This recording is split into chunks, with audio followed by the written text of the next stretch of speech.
Good afternoon, everybody. Welcome to our Jumpstart Your Onboarding webinar. This is part of our monthly educational webinar series that we're doing here at 10th Street, and this month we will be focused on onboarding. My name is Leah Kelly, and I'm here with Kim Taken, our Director of Client Services at 10th Street. Hello, everybody. We're glad you're with us today. So, let's see. Sorry. Just to cover our agenda today, we're going to be talking about the 120-day battle, which you'll soon see what that means, the 3 ways to improve the driver experience, 8 ways to engage drivers before orientation, and while we like to keep this primarily educational, we're also just going to touch high level on the 10th Street approach before we get to the Q&A. And just so you know, just to cover our housekeeping points, please know that the webinar will be recorded and sent to you within the next 24 hours. So don't worry if you get interrupted or have to jump off the call. You'll get the recording so that you and your team can review it later whenever it's convenient to you. We'll also be posting it on the website, and it will be in the newsletter as well. So you'll have lots of ways to access it. Additionally, you can submit your questions anytime throughout the presentation, and you can do so using the text box under the questions section in your GoToWebinar panel. If for some reason we're not able to get to them right away, we will address them at the end of the webinar. Okay, so let's start with the 120-day battle. Basically, why do we want to focus on improving onboarding? And the big R, retention, is the answer. So according to CCJ, 1/3 of new driver hires will quit in 90 days and half within the first 6 months of starting a new job. That's huge. I mean, the trucking industry by far has one of the highest turnover rates out there. We've found that most drivers leave a carrier within the first 90 days of starting a new job, and obviously when you lose quality people you've already put time, money, and effort into, you lose all that time, money, and effort, and you're constantly feeling like you're starting back at zero. But if you think about it in different terms, instead of trying to convince or feeling like you have to convince every one of your drivers to spend his entire career with you, let's focus on a more realistic goal, that of 120 days. Why, you may ask? Because even incremental improvements in employment duration can just have huge financial impacts. So for example, take a company with 1,000 trucks. If they spend $3,000 to hire each driver and have a 100% annual turnover rate, they spend $3 million a year on recruiting. And if that company is able to get their drivers to stay just 2 additional months, their turnover rate improves by 17%, and then that means that they would save $510,000 a year, which is almost $500,000. So they make those kinds of gains in just an additional 60 days. Now again, most driver turnover happens within the first 90 days of employment, but if you set the goal to extend driver tenure past the first 120 days, it increases driver profitability and it reduces all your aggregate hiring needs. The reality is that, the fight to retain drivers indefinitely has very few winners, obviously, but if you can win the 120-day battle and focus on a more realistic goal, you'll have still saved a lot of resources and made it far more likely that the driver will stay with your company for more than a year. Your onboarding process is a driver's first impression. So as proof that the onboarding experience makes a difference in retention, Truckload Carriers Association and Carriers Edge in their Top 20 Best Fleets contest found that these fleets, the top 20, received scores from judges that were 18% higher than the overall average, and they also had a 15% better retention of drivers than the rest of the field. So first impressions matter. And how you engage drivers, how you handle drivers after that matters. So the road towards achieving longer driver tenures can seem like an intimidating one at first, but by moving forward just one step at a time, trying one thing at a time, your organization can make strides towards greater attention on retention. You can design a robust onboarding strategy that protects your marketing and recruiting investment, all the money that you spend up front just to get this driver in the door, by teaching your new driving team everything that they need to know to be successful and making them more likely to stay long-term and less likely to become another turnover stat. So we're going to talk. A driver's experience is everything. So a solid onboarding process is one way to show your drivers you want them to stick around by improving their experience. This should be your #1 goal. We're going to focus today on how we can help you accomplish that goal. The orientation classes are, they're what drivers dislike the most about changing jobs. That's according to a survey of drivers by Conversion Interactive Agency. In addition to those drivers who leave within the first 90 days, we've seen the pain of losing drivers during the key window between when an offer is extended to when orientation ends. And many drivers leave in the middle of their orientation week. This is, why we've discovered solutions to keep drivers engaged before, during, and after orientation to help improve the driver experience overall. So how can you improve the driver experience? Number one, start with clear two-way communication. The short answer is just being clear and communicative with your drivers. You want to set expectations, make accommodations, allow for feedback, help all those things help drive engagement and make drivers feel like your company cares about what they think. Unmet expectations cause drivers to, quote, begin a belief system that the company doesn't care about them. And that's according to Jay Green of Strategic Programs in his article on Onboarding. They begin a belief system that the company doesn't care about them. And once they do that, you're starting to lose them. So when you're starting a new job, everybody likes to know what they're getting into, and drivers are no different. In fact, the expectation that's the most easily broken is pay.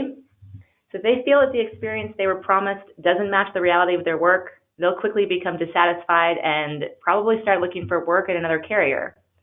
So you want to make sure that you are very clear when talking to drivers about pay, home time, rewards, routes, equipment, everything else about the job you're hiring them for so that there aren't any surprises. And feedback, the best way to figure out where you're going wrong with your drivers is to ask. Drivers need ways to chime in about issues that they have in the moment and how their experience at a company is going over time. So you want to collect both kinds of feedback. And you want to be able to provide them with an ongoing opportunity to initiate a discussion when an issue arises, and you want to be able, and send feedback surveys out at regular intervals. So provide them with an opportunity to initiate, and then also send them surveys. 2 popular survey sends happen at 7 and 45 days after hire, and since it's our goal to kind of hit the 120-day benchmark, you might send another one at 90, another one at 115. You don't want to overwhelm them, but these are just things to think about when you're trying to achieve that goal. Showing that you care about what drivers have to say about how you recruit and onboard and treat them as employees in general demonstrates that you respect them and you care about what they think. And when they feel respected, then they're incentivized to return that respect and the relationship stays positive. And then it's not enough just to ask for their feedback. You want to be sure that you have a plan for implementing suggestions and dealing with issues that arise so that drivers can see that you're obviously taking their concerns seriously. So the bottom line, drivers have an abundance of carrier choice. And when they have a negative experience or a misunderstood expectation at your company, they'll eventually start to look for a new carrier. But if you can learn about drivers' feedback before they get fed up enough to leave, you can take steps to improve and retain your drivers. And that's our goal. Number 2 is build key relationships early. So the isolation of driving a truck means that the few contacts a driver has at a carrier, namely his recruiter, his dispatcher, have an outsized effect on his experience at that company. There's a recent study that was conducted by Stay Metrics that showed that drivers who reported disliking the recruiter at the 45-day mark were far more likely to leave a carrier by the 3-month mark. The study observed a 22% lower turnover rate from drivers with high recruiter satisfaction in the first 3 months. So since the recruiter is the driver's first point of contact at a new company, the recruiter often comes to represent the organization as a whole, and oftentimes they'll continue to go back to this person whenever they have a problem. So this is a really important relationship to maintain. And dispatchers carry their fair share of the responsibility for driver experience as well. Stay Metrics also found that in the earlier stages of employment, higher dispatcher satisfaction reduces turnover rate by almost 16%. That's a big one. Another way to do this, assigning a mentor or buddy to help drivers learn the ropes so they don't have to figure things out by themselves when questions arise. That just leads to frustration and conveys that a company doesn't value working as a team, or even worse, doesn't value them. So you want to introduce your drivers to the people they are most likely to interact with throughout their tenure so they can establish familiarity and rapport with those people before they ever really need to even rely on them to help them solve a problem. And even better, you can turn your training team into kind of an interconnected outreach of employees from various departments to help drivers stay connected and engaged. So just simply having people stop by orientation class to say hello, or talking with drivers when they're on breaks, and just getting to know them during orientation makes drivers feel comfortable and they're at ease, and that gives them a sense of belonging. On the contrary, though, if you just have the same small group of people managing onboarding, you can stifle incoming drivers and give them an unclear sense of the culture of the company. They don't really have a full understanding of what it is to like there. Are you a family? Do you treat each other as family? Do you not? So that it kind of is disjointing. So the bottom line here is you want to use your orientation time wisely by making it more of an interactive experience. And number 3 is adopt a mobile solution for your onboarding. I hope a lot of you guys already have that. I'm not sure how many clients are on our call, but hopefully you're utilizing our onboarding mobile solution. Today, the average person keeps their phone within reach 22 hours a day, 79% of the time, and they check it over 150 times throughout the day. So you've got two out of every 3 adults now using a smartphone, and it's easy to see why just about every industry has turned their attention to mobile, with designated mobile teams and websites that are mobile first. The transportation industry is no exception. In fact, 2 out of 3 carriers, already use texting to communicate with their drivers. And thanks to this shift, mobile driver onboarding solutions have now been developed to address the particularly the pain points of this traditionally lengthy and tedious process. After experiencing the advantages of mobile onboarding, drivers have often expressed that they won't go back. So now this is big. At 10th Street, we can see what percentage of applications come in, whether that's a lead form, a full app, whatever. We can tell on what each device type. So in February, just this month, 75% of drivers submitted applications from a mobile device. That's 3/4 of the applications that we've received were received on a mobile device. So that number just continues to rise. I mean, we thought it would plateau at some point. It hit about 68, 69, 70. We were thinking it will just stay around here, surely, but it doesn't. It just keeps climbing. So it's really important to pay attention to. Drivers just find it a lot easier to apply for new trucking jobs on their mobile devices. And what used to require sitting down at a computer can now take place while they're waiting in line at a grocery store, for example, or sitting in their truck on break, or at the truck stop.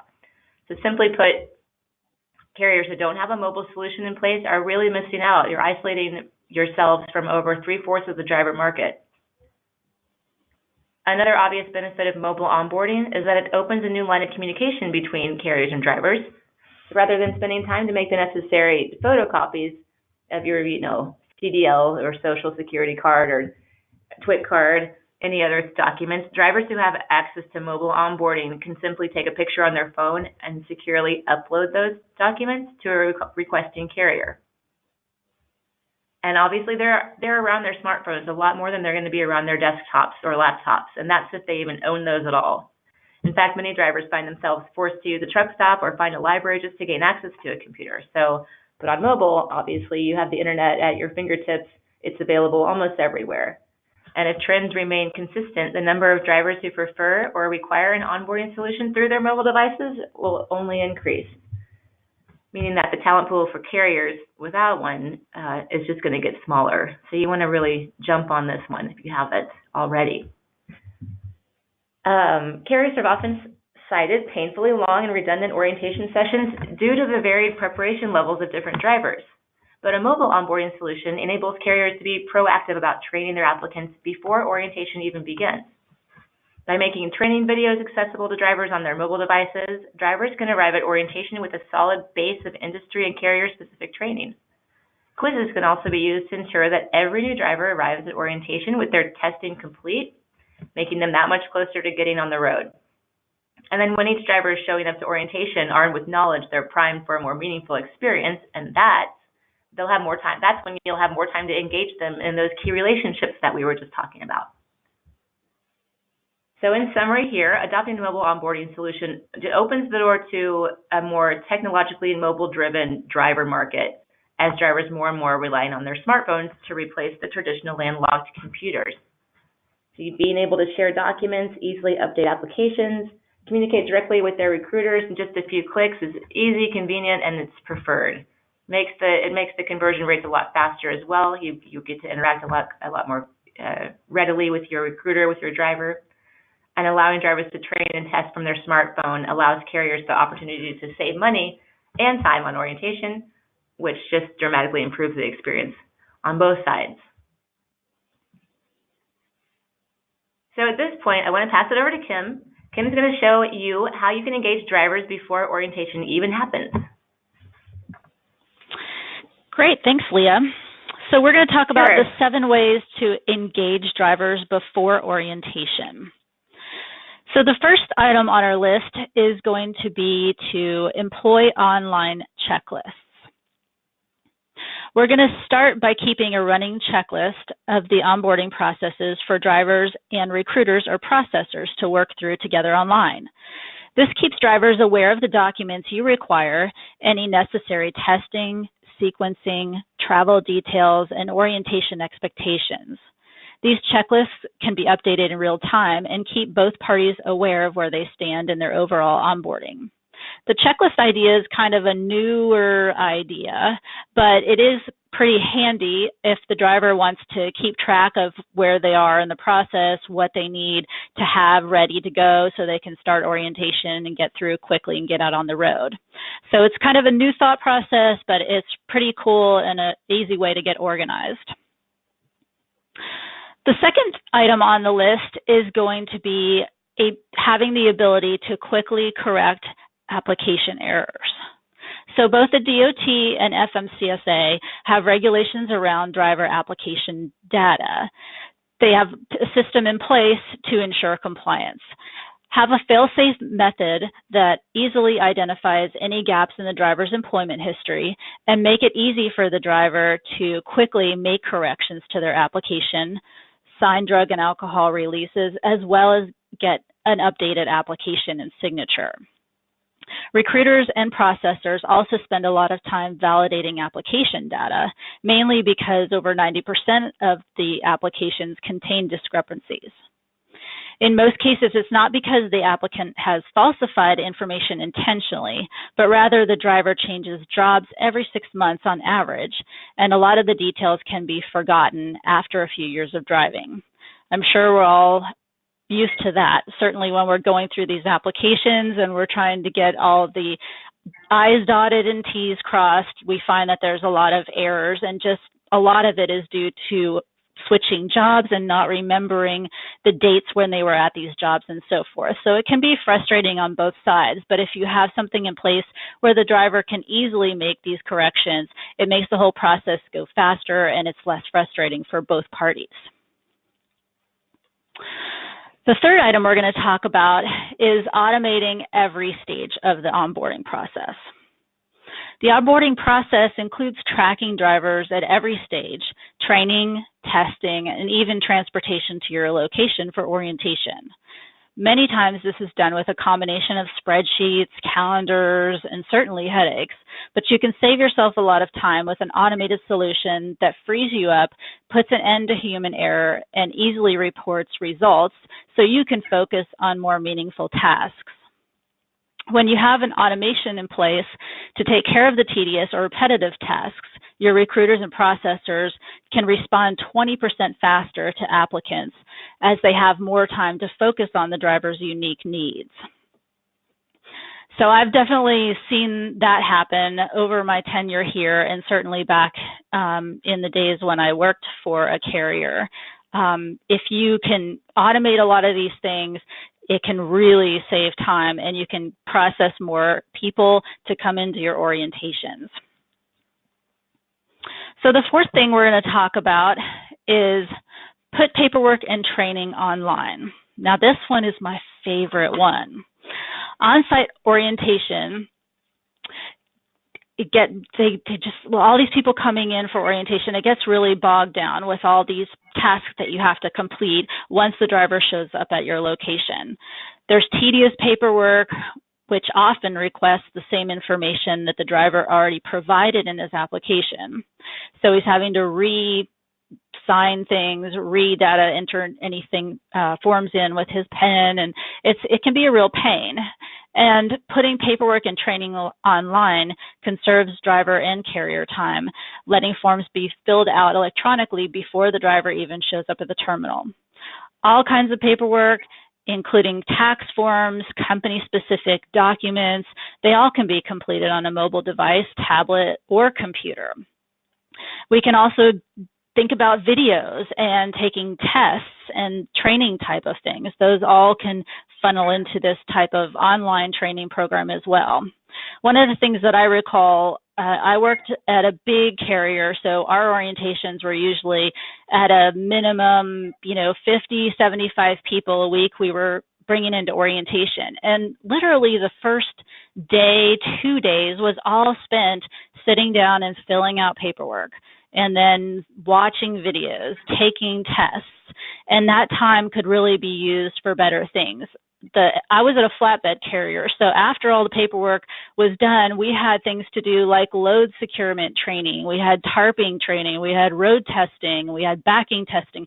So all of these things had to be done. And if we could have eliminated doing all the paperwork and the videos, we could have spent more time focusing on the training piece and getting to know the drivers and making sure that they're trained appropriately to do their job.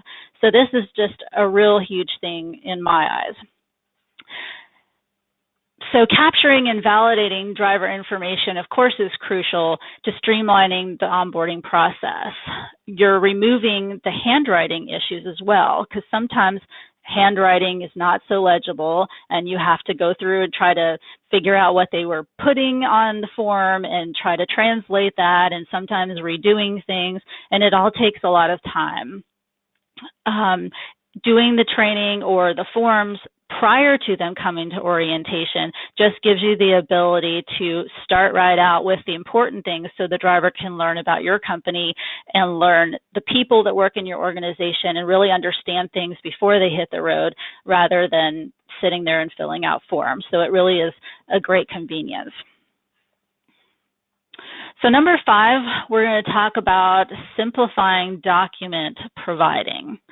So in a lot of cases, we have to capture a lot of different types of documents, copies of CDLs, copy of Social Security cards, med cards, physicals, all that stuff needs to be captured at some point. And in some cases, we're having somebody bring those documents, we're going to the Xerox machine, making copies, and then sometimes we have to get those copies into other systems, and it's just really a horrible, tedious process.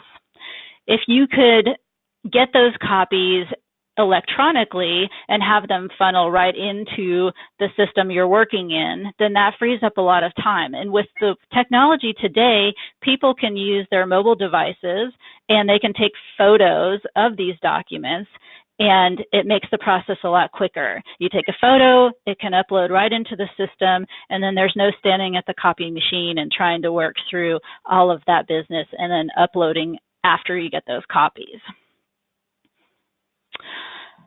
The next item, 6, adopting an electronic chain of custody. And this is something that's relatively a newer thing as well. Drug testing is notorious for delaying new drivers from getting on the road. And that's when the driver passes the test. Getting the drug test out of the way before orientation is faster, and it saves you the trouble of having to transport drivers to orientation that don't end up passing the test. So with these electronic chains of custody, you can actually schedule the drug test for the driver and electronically send them the chain of custody, and then they can go to a location near where they are, whether it's near their home or maybe they're leaving a company and coming to work for you and they're in a location that's not near their home. You can find a drug testing location near where that driver is at the moment and have them go and take that drug test right there with that electronic chain of custody.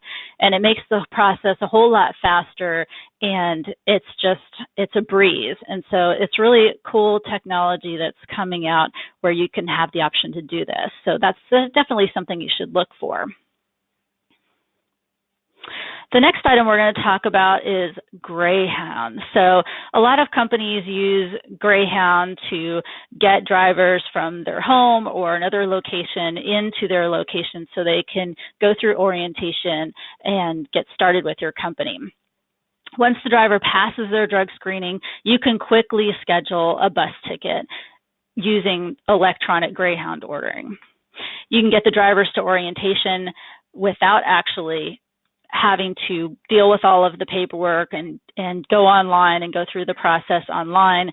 It's really a kind of time-consuming process, and you can also get the confirmation numbers and the confirmation information about where they need to go to catch the bus, the time, their confirmation number. All of that information can be gathered and sent to them electronically, which really speeds up the process and makes them more comfortable with the solution that you're providing to get them to orientation. So that can really be a handy tool to use if you have the opportunity. Next, we're going to talk about engaging drivers before, during, and after orientation.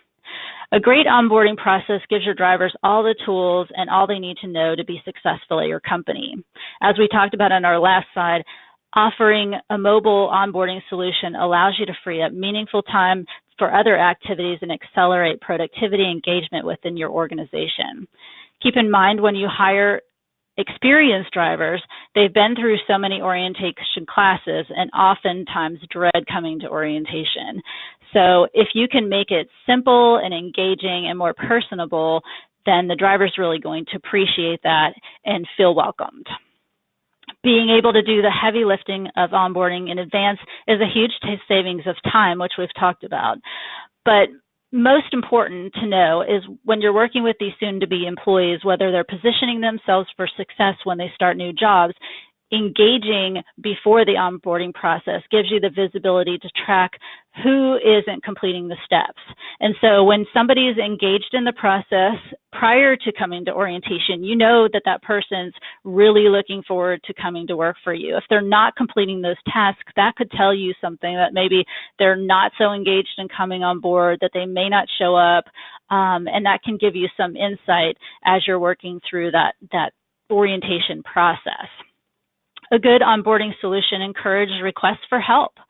Going through a process and getting surveys, as Leah talked about, is also a great thing for these milestones. So you can learn about the driver's experiences, get feedback on what's working and what's not working, and incorporate any changes in the process as you go along.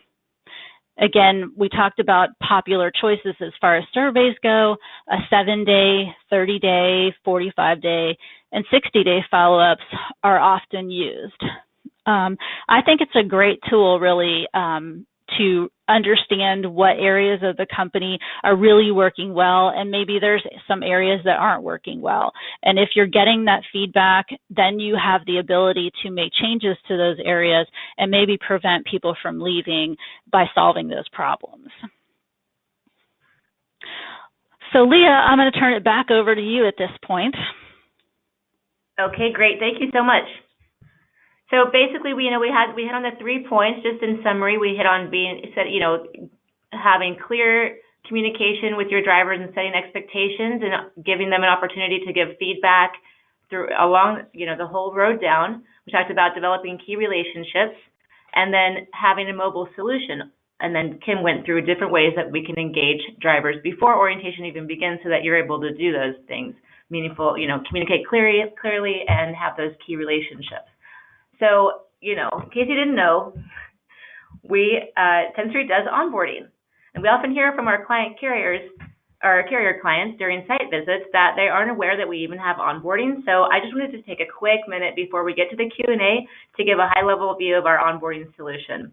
And also, I've attached a document to this webinar regarding our onboarding solutions, just a brief overview that you can download to review on your own time. That's under the handout section.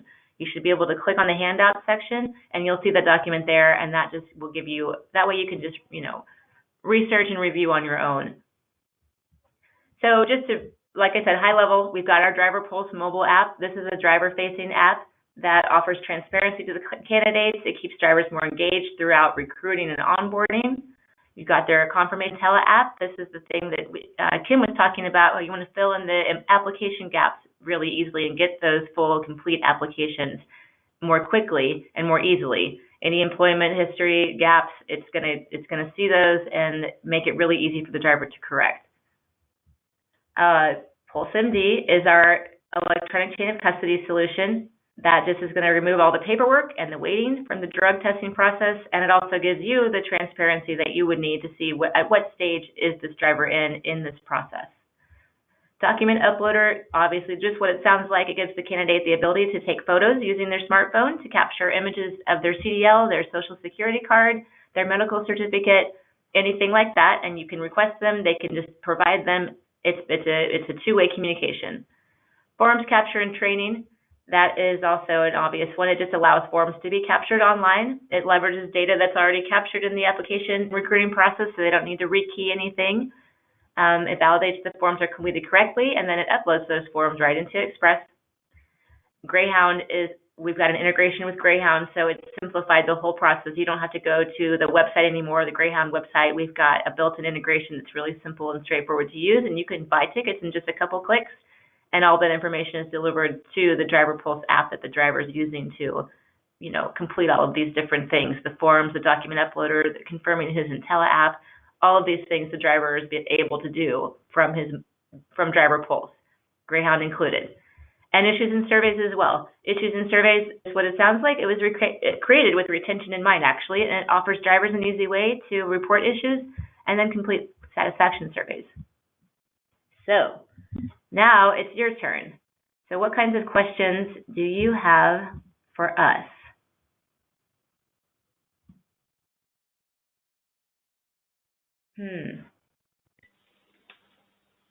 It sounds like there was a few audio problems. So if anyone experienced audio problems or any kind of feedback issues, our apologies. We hope that didn't take place the whole time.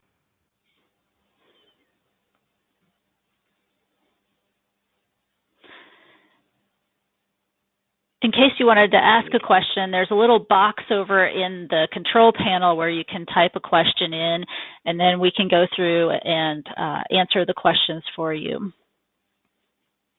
Yes. So issues and surveys, we've got a couple questions about issues and surveys. This is the survey through Driver Pulse. Can they take surveys through Driver Pulse? Yes, they can. So you can have you can set up surveys to go out through Driver Pulse so they can have access to answer them through there. Certainly. Yes. And the next, where can we find issues and surveys? You can find it in the document that I sent out. And if you're asking how you can find it on Driver Pulse, we would need to set it up first for you, and that we would set it up just personalize it, customize it based on the questions that you want to ask and the intervals that you want to ask them at, the questions at. So it would be completely to your specifications. So that's why you don't see it when you open the app, but we can configure that for you. You just need to have a conversation with your advisor to get that going.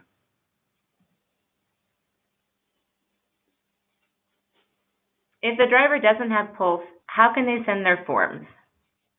You want to do that one, Kim? Yeah, so if you do electronic forms through us, they have access to log in on a computer to the driver portal. And the portal is a different area than Pulse. It's a link that gets sent to them in an email and shows them what forms they're scheduled to complete. And then they click on the link and log into the portal using the last name, their last 4 digits of their social, and their date of birth, and then they would see the forms in there and be able to complete them electronically. Okay, thanks. And how do we set up email or text messages to applicants along the way? So if you, go ahead. Okay, go ahead. So text messaging is a service that we provide also. You can text messages your driver through the Express dashboard, so you don't use your own phone, and they don't have to have your mobile either. And you can set up templated text messages as well, so that you don't have to type the same thing over and over. That would be in your communications view in in Express. Another thing, if you don't have that right now, talk to your advisor or your account manager, and they can help give you more information and help you get set up. Let's see.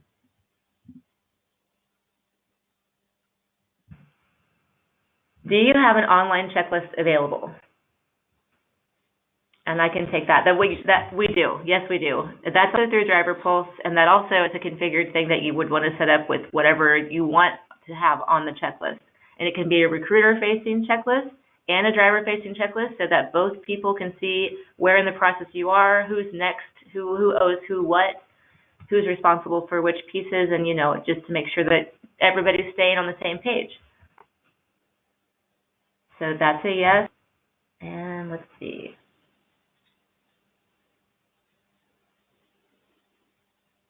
Will the Greyhound add-on still have all the various fees like booking on the Greyhound website does? Yeah, I can take that one. So yeah, the Greyhound integration is our side of the integration is just giving you the ability to place the orders through the interface and not have to go out to their website and do the spreadsheet thing. But the pricing and everything, you're still getting billed by Greyhound for any tickets that you purchase. So whatever pricing that you have set up for your company through them would be the same pricing that you would get through the interface. Okay. Is there a charge per survey question? So back to the issues and surveys. One.